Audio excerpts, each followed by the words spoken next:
si, como ele fala, que é uma rapsódia, né? Essa série de lendas e mitos. Essa busca da tradição, né? Pela pesquisa popular, pelo cozer das histórias populares, né? O cozer de cantos, né?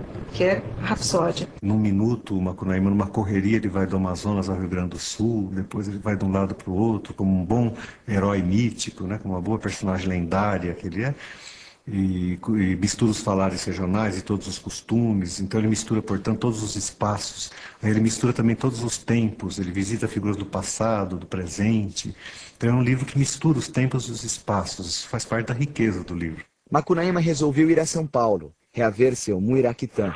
No caminho, por causa de uma água milagrosa, ele se torna branco.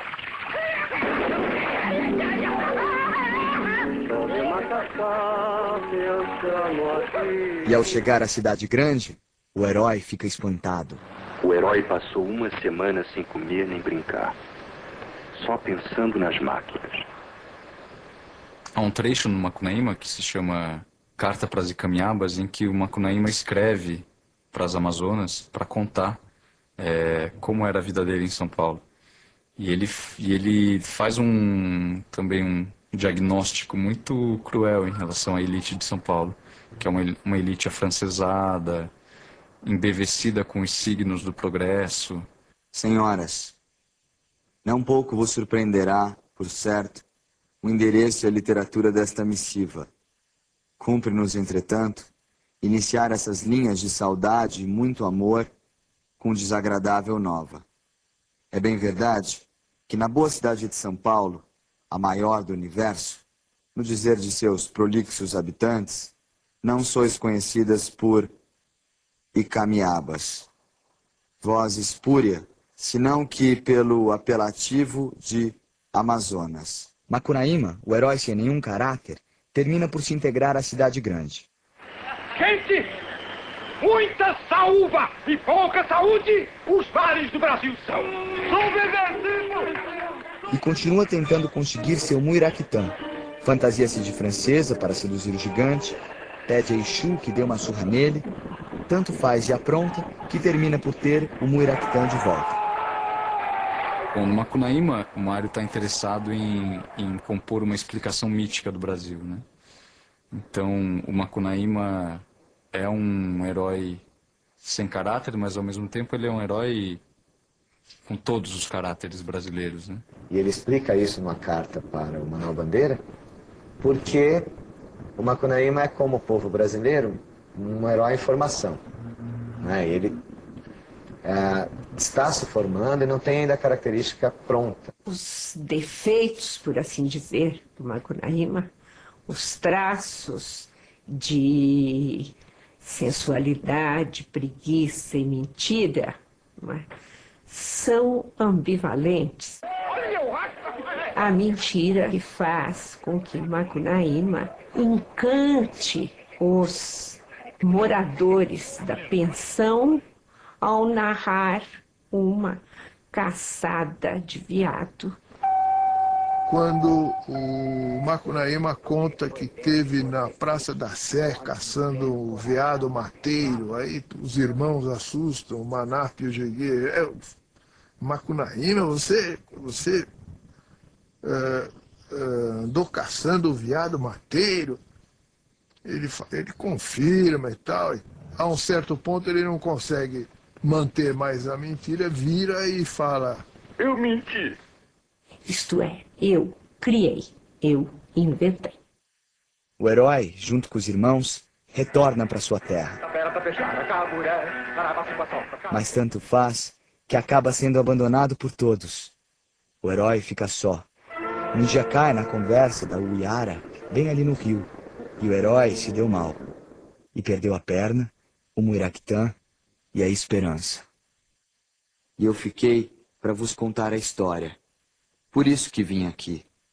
Me acocorei em riba destas folhas, catei meus carrapatos, ponteei na vinholinha e em toque rasgado botei a boca no mundo, cantando na fala impura as frases e os casos de Macunaíma, herói de nossa gente. Tem, mas não. Eu acho um livro impressionante. Foi um dos momentos em que um grande escritor brasileiro, no bojo de uma pesquisa estética imensa, tentou projetar uma imagem do Brasil, que no fundo é uma imagem de si mesmo, né? Final dos anos 20. Momento de reflexão e mudança na vida e na obra de Mário de Andrade. Separação intelectual com Oswald de Andrade. Racha o modernismo brasileiro. Mário continua a defender uma cultura nacionalista e primitivista enquanto observa o jogo social de seu tempo. Eu acho que essa mudança que se opera na obra do Mário, ela de certa forma se opera na obra de quase todos os escritores brasileiros da época, né? É a famosa virada do modernismo heróico dos anos 20 para o modernismo dos anos 30. Como disse a Raquel de Queiroz, eles puderam fazer livremente as coisas na década de 30, porque os heróis de 22, né, romperam com todas as barreiras, então eles podiam escrever como eles quisessem, sem se preocupar nem em seguir o modelão, como os parnasianos faziam, nem em rompê-lo, né, coisa que o Mário, Oswald, Bandeira tinham muito claro. Depois de 30, eu acho que toda a cultura brasileira se aproxima de um movimento de crítica social e de experiência, de observação das realidades vividas. A observação do mundo à sua volta, antiga preocupação de Mário, se acentua neste período. Seus poemas e o livro de contos Belas Artes refletem esta preocupação. Os contos de Belas Artes estudam especialmente as contradições da modernização paulistana, né? Em plena ideologia do progresso de São Paulo. Tudo isso que é que faz os contos de Belas Artes. Eles focalizam a modernização pelas beiradas. Várias poesias dele que eu li, eu gostei porque eu acho que eu me identifiquei um pouco. Me identifiquei com o lado da periferia, me identifiquei com a diferença social.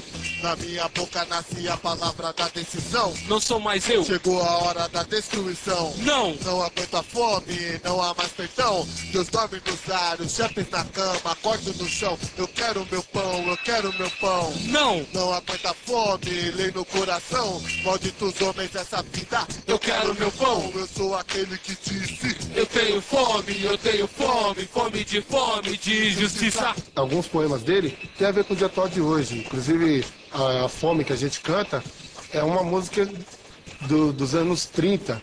E a gente usa hoje, ela casa com o dia de hoje, que a fome ainda existe. Os reflexos dos conhecimentos adquiridos por Mário durante toda a sua vida começam a se revelar mais claramente.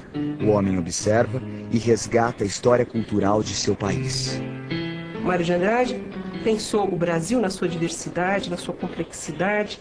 Ele foi pesquisar o Brasil, não é? No folclore brasileiro, mas ele não foi pesquisar 3 ou 4 linhas, não. Ele foi coligir, ele anotava. A obra do Mário de Andrade no campo da cultura popular tradicional brasileira ainda é pouco conhecida. Só muito recentemente é que estão surgindo alguns trabalhos, tanto na academia quanto da parte dos artistas, basicamente porque as obras de pesquisa do Mário em cultura popular não foram publicadas em vida por ele. O empenho dele em pesquisar a cultura nacional, em pesquisar o que havia de mais importante na cultura nacional e até em ajudar as pessoas, as cartas que ele escreveu, todo o empenho que ele tinha em estar ajudando todo mundo que estava escrevendo naquela época é muito importante. Mário é 300. Mário é 350.